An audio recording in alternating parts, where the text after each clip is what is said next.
Avez-vous jamais senti que votre bonheur reste inattendu ou, encore pire, est reçu comme une responsabilité? Si c'est le cas, vous n'êtes pas seul. Dans notre monde, la vraie générosité est souvent inattendue ou rencontre l'indifférence. Nous sommes éduqués à mettre les besoins des autres au-dessus de ceux de nous. Nous avons été affirmés depuis notre enfance, partager, aider, donner. Et nous avons donc évolué avec une volonté complète de faire le bien. Mais que se passe-t-il si notre responsabilité s'effondre contre nous?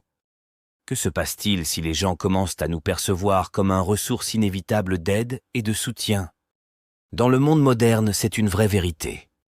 Parfois, plus on donne, moins on reçoit. Il ne s'agit pas seulement du temps ou de l'argent, mais aussi de notre énergie et de la tranquillité mentale.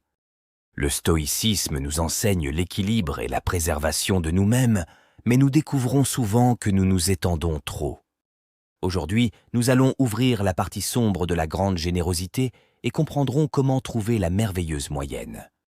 Ensemble, nous allons étudier 10 conséquences dangereuses de l'excessif bonheur et fourre principes de stoïcisme qui aideront à obtenir l'harmonie. Donc, si vous avez jamais senti que votre aide n'a pas de valeur, cette vidéo est pour vous. 1. L'excessif bonheur peut vous faire ressembler faible. Le stoïcisme nous enseigne les forces intérieures et la self-restriction. Il nous enseigne d'installer les frontières et d'être discipliné. Mais il y a un problème. Si vous vous aidez toujours à tout le monde, vous pouvez avoir une impression incroyable. Il existe une certaine difficulté dans la balance entre l'aide et l'excessif bonheur, ce qui peut amener à l'inconnu. Imaginez-vous la situation. Vous êtes toujours prêt à aider, mais au final, l'environnement vous voit comme quelqu'un à qui vous pouvez abandonner vos responsabilités.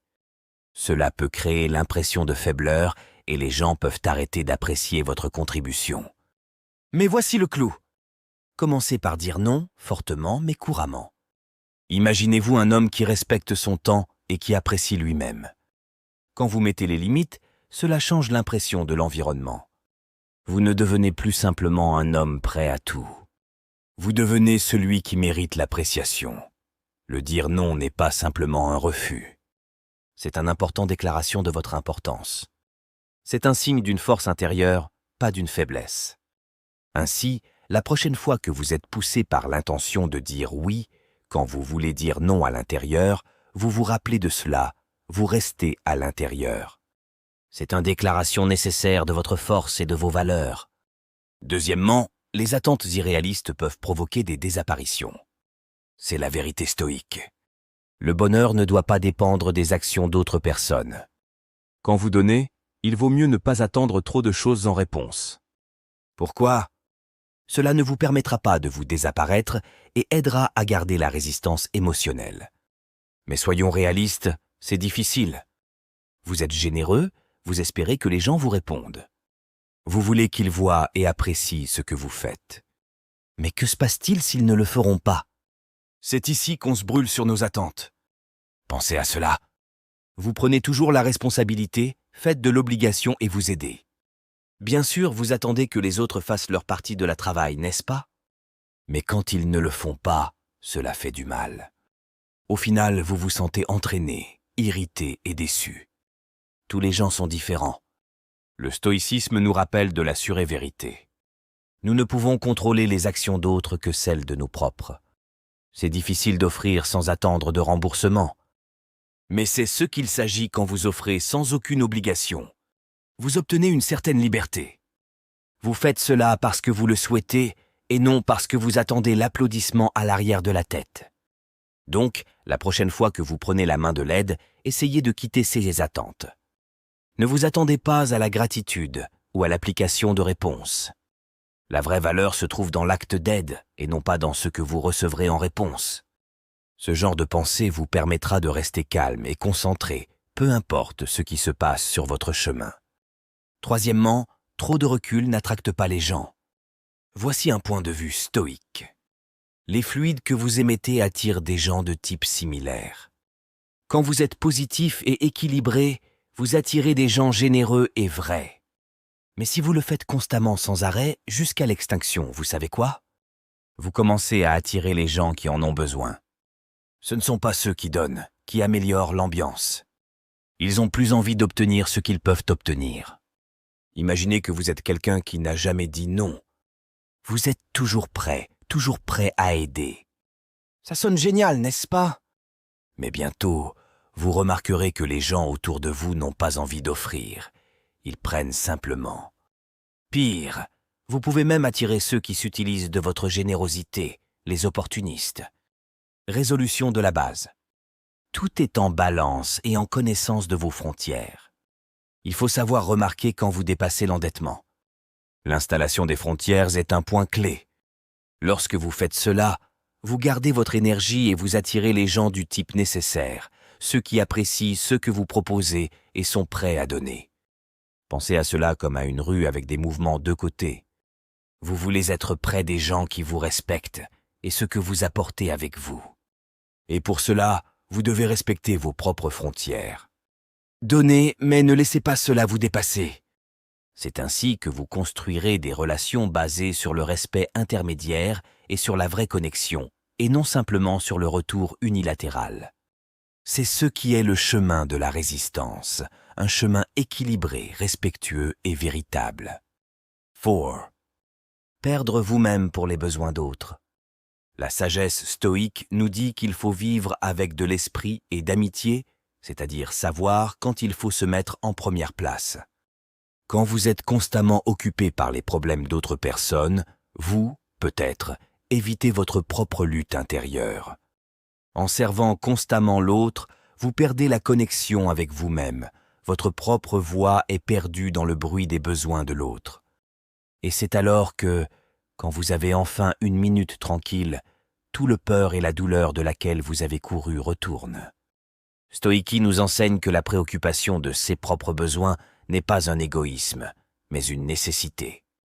Il s'agit de la préservation de notre essence, d'établir des frontières et d'étudier notre propre chemin. Ce n'est pas simplement bien pour nous, c'est le clou de la vie véritable. C'est pourquoi, la prochaine fois que vous ressentirez l'espoir d'entrer dans les problèmes des autres, restez une seconde. Retrouvez ces sentiments difficiles face à face. Soyez fidèle à ce que vous avez vraiment besoin et à ce que vous voulez. Apprenez à dire non quand c'est nécessaire. Vous verrez que, respectant vos propres limites, vous serez en meilleure position pour aider d'une façon plus saine et équilibrée. La 5e, c'est la trappe de l'indemnité. La philosophie stoïque apprécie l'humilité, surtout lorsque l'on parle d'indemnité. C'est comme gérer un vaisseau dans un océan sans fin. Quand vous donnez trop et trop souvent, les gens commencent à l'attendre. Ils s'habitent à ce que vous faites toujours un pas en avant. Tout d'abord, cela peut sembler agréable, mais c'est un chemin très délicat. Le problème, c'est que les gens sont naturellement pressés par ce qui est facile. Si vous prenez toujours la responsabilité et résolvez les problèmes, vous, en fait, vous permettez aux autres de rester dans leur zone de confort. Ils ne ressentent pas la nécessité de faire un pas en avant ou de rencontrer des difficultés, parce qu'ils savent que vous pourrez le faire. Mais cela a un impact non seulement sur eux, mais aussi sur vous. En conséquence, vous déposez une charge qui ne vous appartient pas, et cela peut éliminer votre énergie et votre état d'émotion. Le stoïcisme nous enseigne à trouver un équilibre, à donner, mais pas tellement pour nous perdre dans le processus. Lorsque vous commencez à mettre en place des frontières et à réduire un peu les taux d'effort, quelque chose d'intéressant se passe. Les gens commencent à comprendre qu'ils ne peuvent pas toujours se baser sur vous. Ils commencent à prendre la responsabilité pour leurs propres choses, ce qui est bien pour eux et pour vous. La forte citation de Sénèque reflète cette idée parfaitement. La vraie générosité, c'est donner ce qu'on a besoin, et non seulement ce qu'on demande. Cette citation nous rappelle que, parfois, le plus grand cadeau que nous pouvons faire, ce n'est pas de réaliser n'importe quelle demande, c'est d'offrir l'opportunité à d'autres de réaliser leurs propres besoins. C'est dans cet équilibre que nous trouvons la essence de la vraie générosité, la générosité qui enrichit tous les participants, ne détruisant personne. En pratiquant la générosité balancée, vous gardez le contrôle de votre vie et vous n'entrez pas dans le cycle de dons constants. Rappelez-vous qu'il ne faut pas simplement être généreux, mais être généreux avec l'esprit. C'est ainsi que vous aidez les autres sans se perdre, et c'est ce qu'est l'art de la récompense. 6e, l'excessif bonheur peut provoquer une suspicion. Le stoïcisme nous enseigne à vivre en conséquence avec nos valeurs, indépendamment de l'opinion des autres. Le but, c'est de suivre ces principes en créant une réputation sincère et stable. Mais dans le monde où la vraie bonheur se retrouve rarement, l'excessive d'amitié peut, par l'ironie de la destinée, provoquer des inquiétudes. Les gens peuvent commencer à se douter de vos motifs. Ils se demandent pourquoi cet homme est si généreux. Qu'est-ce que c'est pour eux? Ce n'est pas parce que vous avez rencontré une groupe de gens cyniques. Souvent, c'est juste une réaction réalistique. Les gens sont habitués à voir de l'amitié sous le texte. C'est pourquoi, quand il y a quelqu'un qui souhaite tout donner et aider, cela peut sembler susceptible. Dans beaucoup de cas, ils se sont rencontrés avec des gens qui semblent bons, mais qui avaient des objectifs secrets. Cette expérience les rend prudents et même sceptiques de l'acte véritable de la bonheur.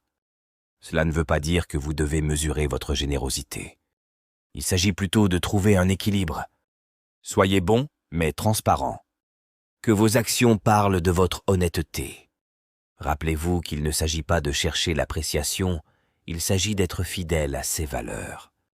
Avec le temps, la bonheur séparée et équilibrée peut détruire les murs de la suspicion en montrant l'incertitude de vos intentions. C'est pour cette honnêteté que le stoïcisme, le bonheur qui résiste à l'expérience du temps et le scepticisme, s'améliore. 7. Le risque d'être en dépendance. Le stoïcisme nous prévient de la dangerosité et de la perte de l'équilibre dans la vie, surtout lorsqu'il s'agit d'un retour. Tout dépend de l'humilité et du self-control. Quand vous donnez trop, quand vous êtes toujours celui à qui les autres s'opposent, cela peut provoquer des conséquences difficiles. Vous pouvez commencer à chercher des façons de résoudre le stress et l'exhaustion émotionnelle. C'est ici que le risque d'indépendance s'accroche. Vous pouvez découvrir que vous mangez trop, que vous buvez trop ou que vous jouez peut-être trop. Tout ce que vous souhaitez, c'est juste de remplir l'ombre qui s'est formée au résultat des retours permanents. Les postes nous demandent d'écouter les personnes proches. Si un ami ou un membre de la famille exprime des inquiétudes à propos de vos habitudes, il est important d'y prendre attention. Nous sommes souvent rejetés quand nous rencontrons l'opportunité de l'indépendance. C'est plus facile d'échapper de leurs inquiétudes que d'admettre la problématique. Mais ces remarques sont habituelles à l'origine de la préoccupation et de l'amour. L'adoption d'une telle connexion est un pas vers l'analyse de soi-même et le développement. Il est important de rappeler que ceux qui s'occupent de nous n'essayent pas de critiquer ou d'accuser. Ils s'occupent de notre bien-être. L'attitude sérieuse à leurs préoccupations est un moyen de respecter soi-même et son chemin vers une vie équilibrée. C'est une pratique de stoïcisme dans la vie réelle, d'utiliser l'humilité et le contrôle de soi-même pour éviter le comportement pervers qui peut endommager notre santé et notre bonheur.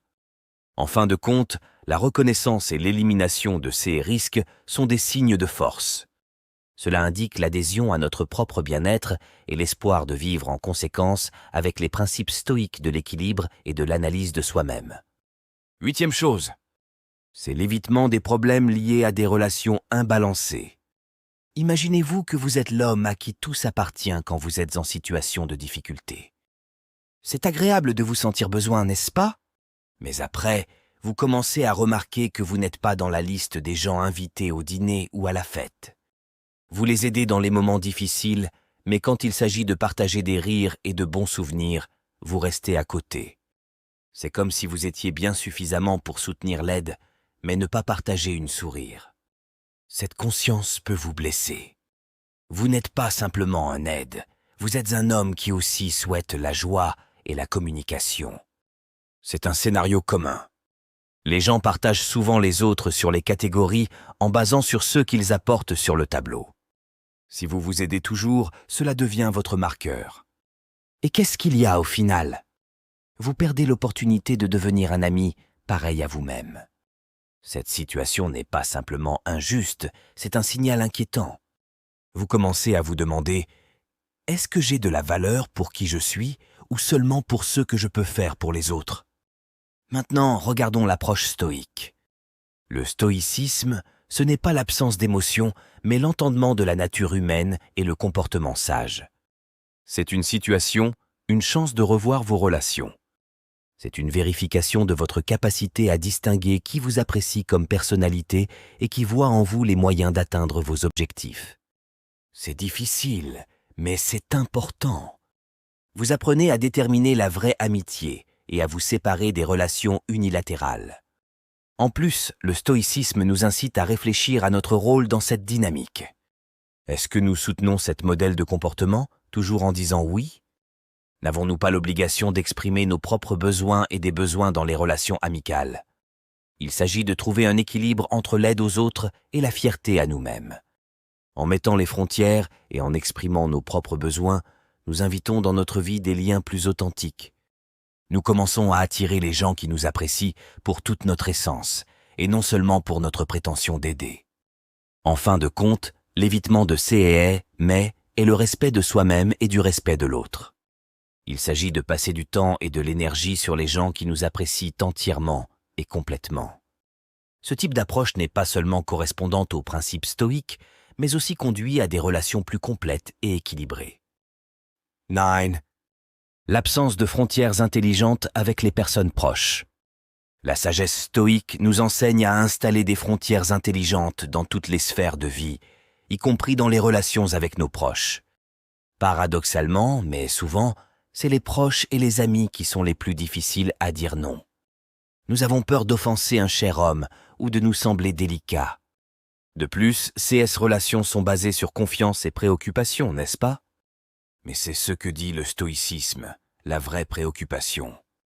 Ce n'est pas la dévouement sans limite, mais l'appréciation de ses forces et de ses ressources.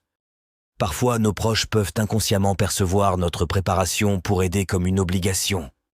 Ils s'habitent à ce que nous soyons toujours à leur côté. Et une fois, vous comprenez que vos propres besoins sont déplacés à l'autre plan. Comme l'a dit Sénèque, l'aide aux amis doit avoir ses limites, sinon nous allons nous-mêmes avoir besoin de nos amis. Le moment clé, ne pas tomber dans les extrêmes. Ce n'est pas une complète refus de l'aide. C'est de s'apprendre avec amour, mais de définir fermement ses limites. Par exemple, si un ami vous demande d'obtenir une grande quantité d'argent, vous pouvez lui offrir moins d'argent, mais une quantité plus forte. Ou, si un proche souhaite que vous aidiez à réparer toute la semaine, expliquez-lui ce que vous pouvez lui offrir le week-end. Il est essentiel d'apporter votre position tranquillement et avec respect. Il n'est pas nécessaire de ressentir de la peine ou de l'espoir. Au final, n'est-ce pas mieux d'aider un peu moins, mais avec un cœur puissant, que de ressentir de la dureté et de l'offense? Comme l'a dit Marc Avrili, c'est mieux de refuser quand tu peux donner, que de donner, et puis de regretter et d'en haïr. Pratiquez ce skill graduellement. Commencez par les refus dans les petits détails ou les demandes inattendues. Au fur et à mesure, vous vous sentez plus confiant pour définir les frontières dans les questions sérieuses.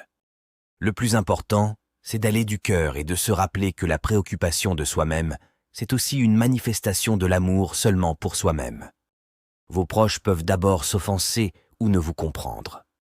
Mais si ces relations sont vraiment fortes, ils accepteront votre droit de dire non. Et alors, au lieu d'une dépendance malheureuse, vous obtiendrez des relations équilibrées et matures, où ils apprécient et respectent les besoins de l'un de l'autre.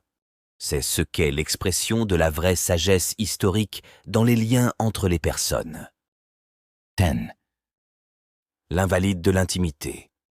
L'un des plus grands dons qui nous est donné par la vie est le temps.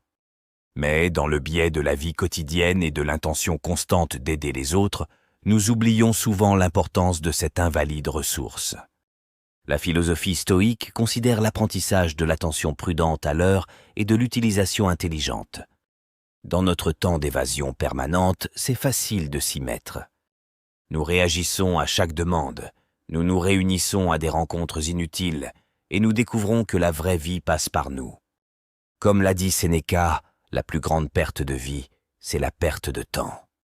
Avant d'accepter la prochaine demande ou obligation, posez-vous une question. Est-ce que c'est le prix de mon temps et de mon attention ? Apprenez-vous à apprécier vos heures et vos minutes de la même manière que vous appréciez les données. Le temps passé ne peut pas être retourné. Retirez-vous des affaires secondaires en faveur de ceux qui a vraiment de l'importance dans votre vie. La vie est courte et personne ne sait combien de temps nous avons perdu. C'est pourquoi appréciez chaque jour et l'heure, remplissez-les d'un sens profond, ne les dépensez pas pour n'importe quoi. C'est ainsi que vous pourrez dire avec Sénèque « Je n'ai pas perdu un jour ». C'est le véritable approche stoïque vers le temps, comme vers le plus grand cadeau de la vie. Maintenant, regardons les méthodes qui permettent de ne pas permettre aux autres de s'en servir à vous. La stratégie première est de dire non à l'acquisition de l'art pour une vie balancée. Dans la philosophie du temps et de l'énergie, le temps et l'énergie sont considérés comme des ressources les plus précieuses. Ils s'opposent à une distribution consciente et balancée de ces ressources. C'est ici que s'introduit la force non. Dire non, ce n'est pas simplement un refus. C'est une déclaration de se respecter et de reconnaître ses frontières. C'est une compréhension de ce qu'aucune demande ou demande ne vaut votre oui. Beaucoup d'entre nous sont habitués à reprendre non comme une réponse négative, un signe d'inconvénient ou même d'impudence. Mais le véritable négatif se trouve dans le fait que nous nous pressionnons trop et nous nous réunissons à ceux qui nous laissent supprimer ou offenser. Dire non n'est pas du pessimisme, c'est de la prudence pratique, c'est la protection de votre bien-être et la concentration de vos efforts là où ils ont le plus d'importance. Commencez par la pratique de dire non dans des situations qui ne demandent pas d'effort. Prenez une place devant un miroir et entraînez-vous à dire non fortement et au même temps poliment. Comprenez que chaque fois que vous dites non, vous n'abandonnez pas simplement à la demande, vous faites un choix sur la façon de vivre votre vie. Vous défendez vos priorités, votre temps et votre énergie. Ce n'est pas l'égoïsme, c'est le self-préservation. Rappelez-vous que l'habilité de dire non est un habilet à développer. Au début, cela peut sembler inconfortable. Mais en pratique, cela deviendra un instrument puissant pour soutenir la balance dans votre vie. En possédant l'art de dire non, vous vous renouvelez la liberté et vous vous protégez de l'énorme pression ou de l'exploitation. C'est un pas fondamental vers la vie qui correspond à vos valeurs et priorités selon l'enseignement stoïque. Stratégie 2. S'adapter à vos émotions. Dans le stoïcisme, l'analyse de soi-même est un couteau. Il s'agit d'une compréhension de ses émotions et de ses réactions, ce qui est très important pour soutenir une vie balancée. Cette stratégie consiste à s'adapter à ses sentiments qui lui indiquent si vous donnez trop ou pas.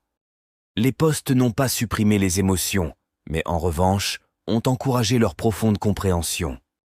Commencez par observer ce que vous ressentez quand vous aidez d'autres. L'idéal, c'est que la générosité doit apporter un sentiment de satisfaction et de joie. C'est le sentiment d'aller dans les nuages, la légèreté qui apparaît lors d'un altruisme sincère.